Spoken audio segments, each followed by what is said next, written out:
আমি মনে করি আমাদের জনগণের সামনে, বিশেষ করে আমাদের তরুণ সমাজের সামনে, আমাদের তারুণ্যের সামনে সাফল্য এবং সম্ভাবনার পথ সুগম, এবং এই পথটিকে আরো সুগম করে দেওয়াটাই হচ্ছে একজন রাজনৈতিক কর্মী হিসাবে এই মুহূর্তে আমার এবং আপনার এবং আমাদের সকলের প্রধান কর্তব্য।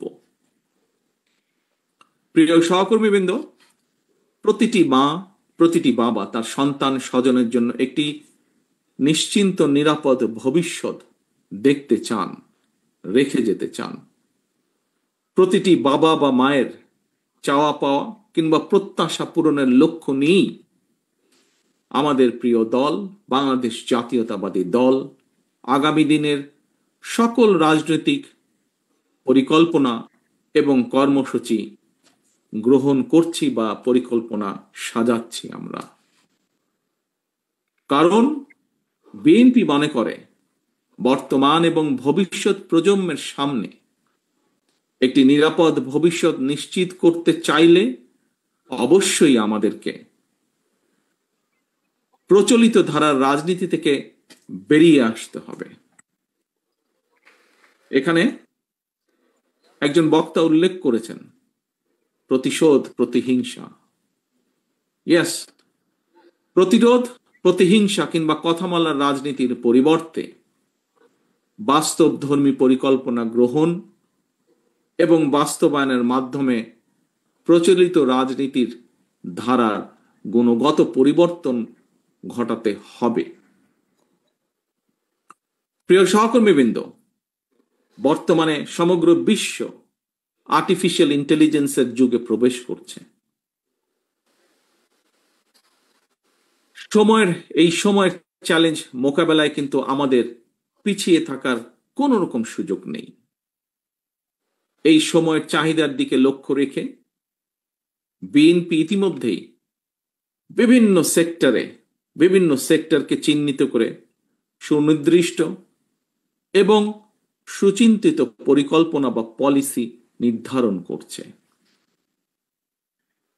শিক্ষার্থীরা স্কুল, কলেজ কিংবা বিশ্ববিদ্যালয়ে পড়াশোনা শেষ করার পর অথবা একাডেমিক শিক্ষার যে কোনো পর্যায়ে বিভিন্ন কারণে, পারিবারিক বা সামাজিক বিভিন্ন কারণে, আমাদের দেশে যেটা অনেক ক্ষেত্রেই হয়ে থাকে, কোনো কারণে ড্রপ আউট হলে একজন শিক্ষার্থীকে আর যাতে বেকার জীবন কাটাতে না হয় অথবা বেকারের অভিশাপের মধ্যে বেশি দিন কাটাতে না হয়, সেই পরিকল্পনাকে সামনে রেখেই শিক্ষা কারিকুলামে স্কুল পর্যায় থেকে বিশ্ববিদ্যালয় পর্যায় পর্যন্ত অন্তত একাডেমিক স্টাডির পাশাপাশি ব্যবহারিক এবং কারিগরি শিক্ষা অন্তর্ভুক্ত করার পরিকল্পনা বা সিদ্ধান্ত গ্রহণ করেছে বিএনপির পরিকল্পনার মধ্যে। বর্তমান এবং ভবিষ্যৎ প্রজন্মকে আজ এবং আগামী দিনের প্রতিযোগিতায় যোগ্যতম হিসাবে গড়ে তোলার লক্ষ্যে বিএনপির উদ্যোগে ইতিমধ্যেই একটি শিক্ষা বিশেষজ্ঞ টিম শিক্ষা কারিকুলাম আধুনিক বা মডার্নাইজ এর প্রস্তাব এবং পদ্ধতি নিয়ে কাজ করছে। এই টিমের মধ্যে আমাদের দলের যারা এই ব্যাপারে এক্সপার্ট তারা যেমন আছেন, একইভাবে এ ব্যাপারে বেশ কয়েকজন বিশেষজ্ঞ কাজ করছেন যারা হয়তো আমাদের দলের সদস্যও নন, কিন্তু তারা দেশের জন্য কন্ট্রিবিউট করতে চান, এরকম মানুষও কাজ করছেন। স্বেচ্ছাসেবক দলের প্রিয় ভাই ও বোনেরা, ধর্মীয় সামাজিক মূল্যবোধ, মানবিক মূল্যবোধ সম্পন্ন ভবিষ্যৎ প্রজন্ম গড়ে তোলার পাশাপাশি বর্তমান প্রজন্মের স্বচ্ছন্দময় জীবন নিশ্চিত করার জন্য বিএনপি নির্দিষ্ট কর্ম পরিকল্পনা এবং নীতি আমরা গ্রহণ করার চেষ্টা করছি বিএনপির মাধ্যমে বা আমাদের টিমগুলোর মাধ্যমে। আপনারা অনেকেই কিন্তু এর মধ্যে দেখেছেন, জেনেছেন, কোনো ক্ষেত্রে আপনারা সেখানে ছিলেন, উপস্থিত ছিলেন ফিজিক্যালি আপনারা। সেটি হচ্ছে দেশের প্রায় অনেকগুলো জেলাতে, বিভাগ পর্যায়ে হোক, জেলা পর্যায়ে হোক, তারপরে তারুণ্যের সমাবেশ হোক, জাতীয়তাবাদী ছাত্র দলের কয়েকদিন আগে যেই সমাবেশ ছিল সেখানে হোক, যুব দলের বেশ কিছু সমাবেশে আমি দেশের বর্তমান ভবিষ্যৎ প্রজন্মের জন্য একটি কল্যাণ রাষ্ট্র বিনির্মাণের লক্ষ্যে বিএনপির নেওয়া অনেকগুলো কর্ম পরিকল্পনা আমি তুলে ধরেছি এবং বিভিন্ন জায়গায় আমাদের যে টিম যারা 31 দফা সহ বিভিন্ন কিছু ক্ষেত্রে নজরুল ভাই ওনার বক্তব্যে তুলে ধরেছেন, এই টিমগুলো বিভিন্নভাবে বক্তব্য তুলে ধরেছেন বা তুলে ধরেছে বিভিন্ন এই অনুষ্ঠানগুলোতে। আমরা বলেছি বিএনপির আগামী দিনের নীতি বা রাজনীতি হবে জনগণের জীবন মান উন্নয়নের রাজনীতি। সেটি দেশের ভিতরে হোক, সেটি দেশের ভেতরে হোক, বিদেশে হোক, যাতে কর্মসংস্থান সৃষ্টি করা যায়। এবং শুধু কর্মসংস্থান সৃষ্টি নয়, আমাদের আরেকটি মূল লক্ষ্য বা টার্গেট থাকবে নিরাপদ কর্ম পরিবেশ সৃষ্টি করা। এটিই হবে আমাদের রাজনীতি। বিএনপির নেওয়া সকল পরিকল্পনা বাস্তবায়নের ক্ষেত্রে খুব সম্ভব নজরুল ভাই তার বক্তব্যে এই কথাটি বলেছেন, ওনার সাথে একই সাথে সুর করে আমিও বলতে চাই, জাতীয়তাবাদী স্বেচ্ছাসেবক দলের নেতাকর্মীদের ভূমিকা আগামী দিনে বাংলাদেশে আরো গুরুত্বপূর্ণ হয়ে উঠবে। এই পরিকল্পনাগুলোকে আমরা আল্লাহর রহমতে সরকার গঠন করলে এই পরিকল্পনাগুলোকে বাস্তবায়ন করার ক্ষেত্রে, কারণ বিশ্বের সার্বিক অগ্রগতির সঙ্গে মানুষের অধিকার এবং চাহিদার একটা কিন্তু ব্যাপ্তি ঘটেছে, চেঞ্জ ঘটেছে। আগে আমরা বলতাম অন্ন, বস্ত্র, বাসস্থান, শিক্ষা বা চিকিৎসা।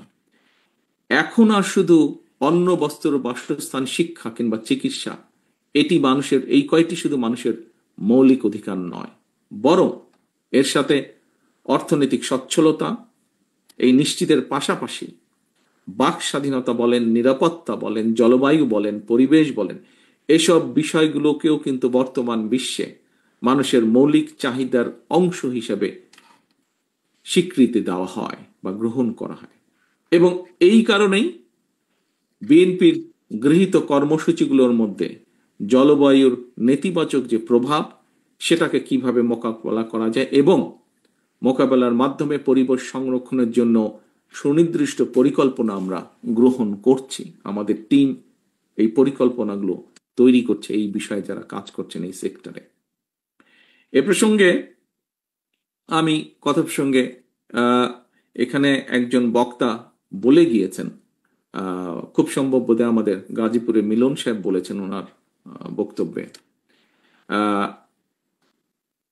কৃষি এবং পরিবেশের উন্নয়নে আমাদের দলের প্রতিষ্ঠাতা, স্বাধীনতার ঘোষক, বাংলাদেশের প্রথম রাষ্ট্রপতি শহীদ জিয়া দেশে সবুজ বিপ্লব শুরু করেছিলেন। তিনি সারা দেশে খাল খনন কর্মসূচি করেছিলেন এবং সেই সময় রাস্তার দুই পাশে, খালের দুই পাশে হাজার হাজার গাছ লাগানো শুরু হয়েছিল। শুধু তাই নয়, দেশনেত্রী খালেদা জিয়ার সরকারের সময়ও কিন্তু আমরা দেখেছি সেই সময় উপজেলা পর্যায়ে কিভাবে বৃক্ষ মেলা হয়েছিল এবং আমরা দেখেছি গ্রামের মানুষ কিভাবে সেই বৃক্ষ মেলা থেকে গাছের চারাগুলো কিনে নিয়ে যেতেন, কিনতেন এবং তাদের বাড়ির আঙিনা হোক, বিভিন্ন জায়গায় হোক, বৃক্ষ রোপণ করতেন, এই বৃক্ষ চারাগুলো রোপণ করতেন। এই সব কর্মসূচি, হাজার হাজার যে গাছ লাগানো হয়েছিল, এই সব কর্মসূচিতে সেই সময় অনেক নাগরিক স্বেচ্ছাশ্রমের ভিত্তিতে অংশগ্রহণ করেছিলেন। প্রিয় সহকর্মীবৃন্দ, এই একই ধারাবাহিকতায় পরিবেশের উন্নয়নের লক্ষ্যে বিএনপি ইনশাল্লাহ আগামী দিনে জনগণের রায় আল্লাহর রহমতে সরকার গঠন করতে সক্ষম হলে আগামী 5 বছর সারা দেশে কমপক্ষে আমরা 25 কোটি গাছ লাগানোর পরিকল্পনা গ্রহণ করেছি। শুধু তাই নয়, দেশকে বন্যা বলেন, খরা বলেন, এসবের থেকে রক্ষার পাশাপাশি কৃষকদের সেচ সুবিধার জন্য, মানুষের পানির সুবিধার জন্য, পানির সুবিধা নিশ্চিত করার জন্য আমরা ইনশাল্লাহ পুনরায় খাল খনন কর্মসূচি, খাল কাটা বা খাল খনন বলুন, এই কর্মসূচি আমরা চালু করব, সিদ্ধান্ত নিয়েছি আমরা। এর কাজ এরই মধ্যে পরিকল্পনাগুলো গ্রহণ করা হচ্ছে। প্রিয় সহকর্মীবৃন্দ, বিএনপির নেওয়া এই সকল কর্মসূচি বাস্তবায়ন, বিশেষ করে পরিবেশ সংরক্ষণের ক্ষেত্রে আমি মনে করি স্বেচ্ছাসেবক দল সারা দেশে স্বেচ্ছাশ্রমের মাধ্যমে ব্যাপক ভূমিকা রাখতে সক্ষম। আজকে আপনাদের প্রতিষ্ঠা বার্ষিকী উপলক্ষে যেমন আপনারা কর্মসূচি গ্রহণ করেছেন, উপজেলা পর্যায়ে যে হাসপাতালগুলোকে পরিষ্কার পরিচ্ছন্ন করার যে কর্মসূচি যে আপনারা গ্রহণ করছেন, এইভাবে ঠিক আমাদের এই কর্মসূচিগুলো ইনশাল্লাহ যখন আমরা কাজে হাত দিব, বাস্তবায়ন করব, সেই সময় স্বেচ্ছাসেবক দলের আমার প্রিয় সহকর্মীরা সারা দেশে যে ছড়িয়ে ছিটিয়ে আছেন, আপনারা বিপুল ভূমিকা এখানে রাখতে পারেন।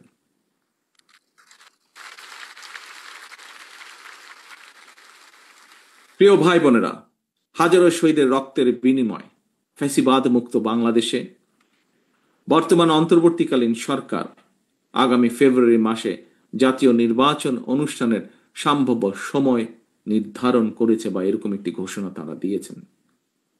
এই নির্বাচনের মাধ্যমে দেশের জনগণ দীর্ঘ ১.৫ দশকেরও প্রায় বেশি সময় পর আমরা বিশ্বাস করি, আমরা প্রত্যাশা রাখি, আশা করি আমরা নির্ভয়ে নিরাপদে নিজেদের ভোট দিয়ে নিজেদের পছন্দের প্রার্থীকে, নিজেদের পছন্দের এজেন্ডাকে বাস্তবায়ন করে জনপ্রতিনিধিদের মাধ্যমে বাস্তবায়ন করার, নিজেদের ম্যানিফেস্টোকে বাস্তবায়ন করার সুযোগ পাবেন দেশের জনগণ।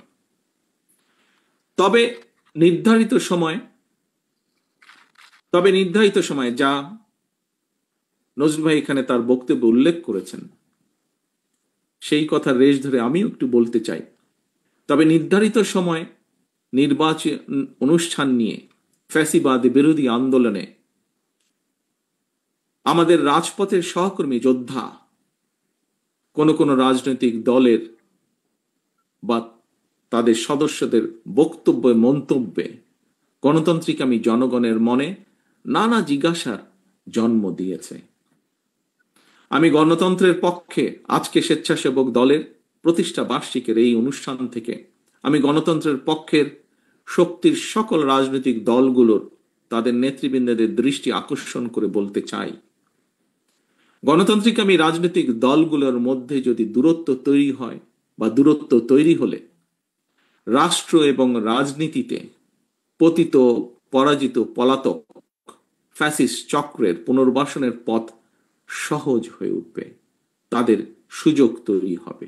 এই ব্যাপারে আমি গণতান্ত্রিক সারা দেশে প্রিয় গণতান্ত্রিক আমি জনগণের প্রতি সজাগ এবং সতর্ক থাকার বিনীত আহ্বান জানাই।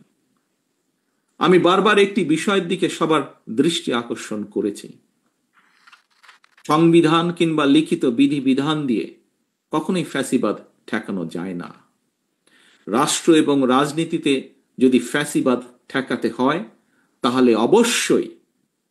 তাহলে অবশ্যই জনগণকে রাজনৈতিকভাবে শক্তিশালী করার কোনোই বিকল্প নেই।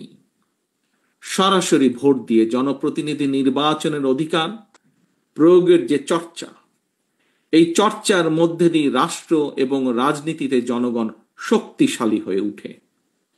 জনগণ শক্তিশালী না হলে রাষ্ট্র এবং সরকার, অর্থাৎ জনগণ রাজনৈতিকভাবে যদি শক্তিশালী না হতে পারে, রাজনৈতিকভাবে যদি জনগণকে শক্তিশালী করা না যায়, তাহলে রাষ্ট্র এবং সরকার শক্তিশালী হয়ে উঠতে পারে না। গণতান্ত্রিক ব্যবস্থাপনায় রাষ্ট্র এবং রাজনীতিতে জনগণকে শক্তিশালী করা কিংবা প্রতিটি নাগরিকের রাজনৈতিক অধিকার প্রতিষ্ঠার ক্ষেত্রে নির্বাচনই হচ্ছে, জনগণের সরাসরি ভোটের যে নির্বাচনী ব্যবস্থা, সেই নির্বাচনই হচ্ছে অন্যতম প্রধান মাধ্যম।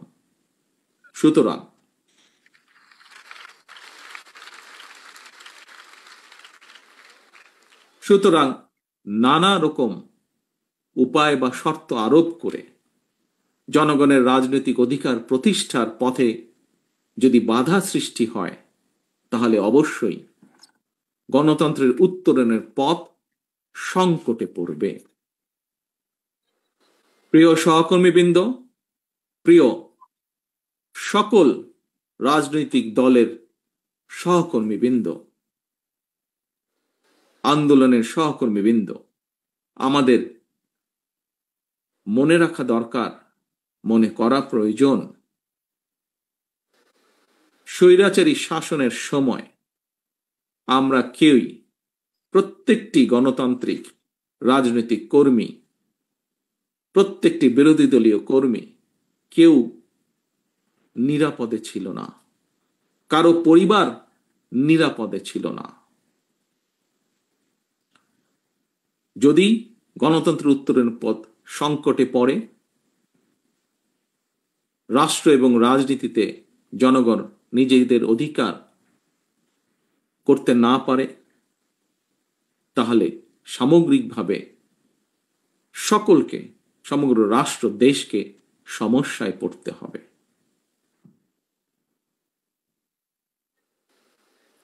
প্রিয় সহকর্মীবৃন্দ, আমাদের মনে রাখা দরকার, রাষ্ট্র এবং রাজনীতিতে জনগণ নিজেদের অধিকার প্রতিষ্ঠার জন্যই ফ্যাসিবাদ বা স্বৈরাচারের অবসান ঘটিয়েছে রাজপথে নেমে আসার মাধ্যমে। 2024 সালের 5ই আগস্ট। প্রিয় উপস্থিতিবৃন্দ, সম্মানিত নেতৃবৃন্দ, জনগণের সরাসরি ভোটে জনগণের সমর্থন নিয়ে রাষ্ট্র পরিচালনার দায়িত্ব পেলে দেশ এবং জনগণের কল্যাণে বিএনপির নেওয়া পরিকল্পনাগুলোর দ্রুত বাস্তবায়ন সম্ভব। সুতরাং আসন্ন জাতীয় নির্বাচনে বা নির্বাচনকে সামনে রেখে আপনারা দেশের সর্বস্তরের জনগণের কাছে বিএনপির যে পরিকল্পনাগুলো আমি আপনাদের সামনে, নেতৃবৃন্দ আপনাদের সামনে তুলে ধরেছে, সেই পরিকল্পনাগুলো আপনারা জনগণের সামনে তুলে ধরুন। বিএনপি বিশ্বাস করে জনগণই বিএনপির সকল রাজনৈতিক ক্ষমতার উৎস। প্রিয় ভাই বোনেরা, প্রিয় সহকর্মীবৃন্দ, প্রিয় নেতৃবৃন্দ, সমগ্র দেশে ছড়িয়ে ছিটিয়ে থাকা সমগ্র দেশে শহীদ জিয়া এবং দেশনেত্রী খালেদা জিয়ার সৈনিকগণ, আসুন আমরা সকলে জনগণের সামনে দাঁড়াই, জনগণকে সাথে নিয়ে আমরা জনগণকে বলি, ভোট দিলে ধানের শীষে, দেশ গড়ব মিলেমিশে। ফ্যাসিবাদ বিরোধী আন্দোলন করতে গিয়ে আমাদের লাখো নেতাকর্মীকে বছরের পর বছর ঘরবাড়ি ছাড়া থাকতে হয়েছে। আমাদের হাজারো নেতাকর্মীকে গুম খুন অপহরণের শিকার হতে হয়েছে। ফ্যাসিবাদ শাসনের অবসান বা স্বৈরাচার পলায়নের পরও আজও ফ্যাসিবাদ আমলের দায়ের করা মিথ্যা এবং রাজনৈতিক উদ্দেশ্য প্রণীত মামলায় এখনো আমাদের হাজার হাজার নেতাকর্মীকে আদালতের বা হাজিরা দিতে হচ্ছে। গতকালকে আমাদের কৃষক দলের সেক্রেটারি বাবুলকে জেলে যেতে হয়েছে এরকম একটি মিথ্যা মামলার কারণে। সুতরাং স্বাধীনতার ঘোষকের আদর্শের সৈনিক হিসাবে, mother of democracy Begum Khaleda জিয়ার একজন কর্মী হিসাবে, জাতীয়তাবাদী আদর্শের একজন অনুসারী হিসাবে আপনাদের প্রতি আমার আহ্বান, যা এরই ভিতরে আমাদের স্থায়ী কমিটির সদস্যরাও আপনাদের সামনে বলেছেন, অন্য বক্তারাও বলেছেন, এমন কোনো কাজ থেকে আপনারা বিরত থাকবেন যা জনমনে বিরূপ ধারণা তৈরি করতে পারে। মনে রাখবেন, জনশক্তি, প্রিয় সহকর্মীবৃন্দ, মনে রাখবেন, জনশক্তি, জনবল, বিএনপির মনোবল। জনগণের কি বলেছি? জনশক্তি, জনবল, বিএনপির মনোবল। জনগণের ভালোবাসায় থাকুন, জনগণকে ভালোবাসায় রাখুন। পরিশেষে প্রতিষ্ঠাবার্ষিকী উপলক্ষে জাতীয়তাবাদী স্বেচ্ছাসেবক দলের নেওয়া সকল কর্মসূচির সাফল্য কামনা করছি। একই সাথে গণতন্ত্র প্রতিষ্ঠার আন্দোলনে স্বেচ্ছাসেবক দলের সহ জাতীয়তাবাদী শক্তির যত নেতাকর্মী শহীদ হয়েছেন, যত নেতাকর্মী বিভিন্নভাবে ক্ষতিগ্রস্ত হয়েছেন, একই সাথে সকল বিরোধী রাজনৈতিক দল যারা স্বৈরাচার বিরোধী আন্দোলনে রাজপথে ছিলেন, তাদের যে সকল সদস্য শহীদ হয়েছেন, ক্ষতিগ্রস্ত হয়েছেন, তাদের সকলের শহীদদের আত্মার মাগফিরাত কামনা করে, যারা অসুস্থ হয়েছেন তাদের দ্রুত সুস্থতা কামনা করে, সারা দেশে স্বেচ্ছাসেবক দলের সর্বস্তরের নেতাকর্মীদেরকে ধন্যবাদ জানিয়ে এবং একই সাথে আজকের এই সুন্দর অনুষ্ঠানটি সফল করার জন্য যে সকল ব্যক্তি কাজ করেছেন, যে সকল ব্যক্তি অবদান রেখেছেন, তাদের সকলকে আন্তরিকভাবে ধন্যবাদ জানিয়ে আমার বক্তব্য শেষ করছি। আল্লাহ হাফেজ।